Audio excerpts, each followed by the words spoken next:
Welcome back to Old News, a history podcast journey through a year. In this episode, it's 1995, a year marked by pivotal political events, groundbreaking technological developments, and influential cultural phenomena. 95 began with the establishment of the World Trade Organization on January 1st. The WTO, replacing the General Agreement on Tariffs and Trade, which had provided the rules for the system since 1948, aimed to regulate international trade and reduce trade barriers, marking a new era in global economic relations. In the U.S., the Oklahoma City bombing on April 19th shocked the nation. Domestic terrorist Timothy McVeigh detonated a bomb in a rented Ryder truck outside the Alfred P. Murrah Federal Building. The explosion killed 168 people, including 19 children, and injured hundreds more. It was one of the deadliest acts of domestic terrorism in U.S. history. McVeigh's motive was to protest against perceived government overreach. He was apprehended, tried, and ultimately executed for his role in the attack. Co-conspirator Terry Nichols was convicted of conspiracy to use a WMD and involuntary manslaughter, then sentenced to life imprisonment. The OK City bombing led to increased security measures and greater awareness of the threat posed by domestic extremists. In geopolitics, the Dayton Accords, signed in November 1995, brought an end to the Bosnian War, one of the most devastating conflicts in Europe since World War II. These peace agreements, brokered by the United States in Dayton, Ohio, created a framework for peace in Bosnia and Herzegovina, albeit a fragile one, marking a major milestone in the efforts to stabilize the Balkans post-Yugoslavia. And in space exploration, Galileo arrived at Jupiter 6 years after it was launched by Space Shuttle Atlantis and provided critical data about the planet's atmosphere, magnetic field, and moons. The launch of Windows 95 by Microsoft in August revolutionized personal computing with its user-friendly interface, start button, and taskbar. The operating system dramatically improved the usability of PCs and became a staple in homes and offices worldwide. Additionally, JavaScript was introduced by Netscape Communications, adding interactive elements to web pages and setting the stage for the dynamic websites we use today.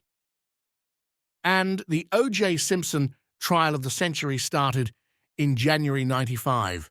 This followed the June 1994 murder of Nicole Brown Simpson and her friend Ronald Goldman in Los Angeles, and the infamous low-speed police chase in Simpson's white Ford Bronco a few days later. The trial defense, led by Johnny Cochran and Robert Shapiro, argued that Simpson was framed by racist police officers. The prosecution, led by Marcia Clark and Christopher Darden, presented evidence including DNA linking Simpson to the crime scene. Despite strong evidence, Simpson was acquitted on October 3, 1995, in a verdict that sparked widespread controversy and debate about race, justice, and the legal system in America. 95 was also a year of cinematic achievements. Pixar's Toy Story, released in November, was the first entirely computer-animated feature film. Its innovative animation and compelling storytelling set a new standard for the film industry and began a new era in animated movies. The music scene was marked by the release of the album What's the Story, Morning Glory by Oasis. The album's success, driven by hits like Wonderwall and Don't Look Back in Anger, made Oasis one of the leading bands of the Britpop movement and a defining sound of the 90s. In sports, the Rugby World Cup of 1995, held in South Africa, was a momentous event, symbolizing the newfound unity in post-apartheid South Africa.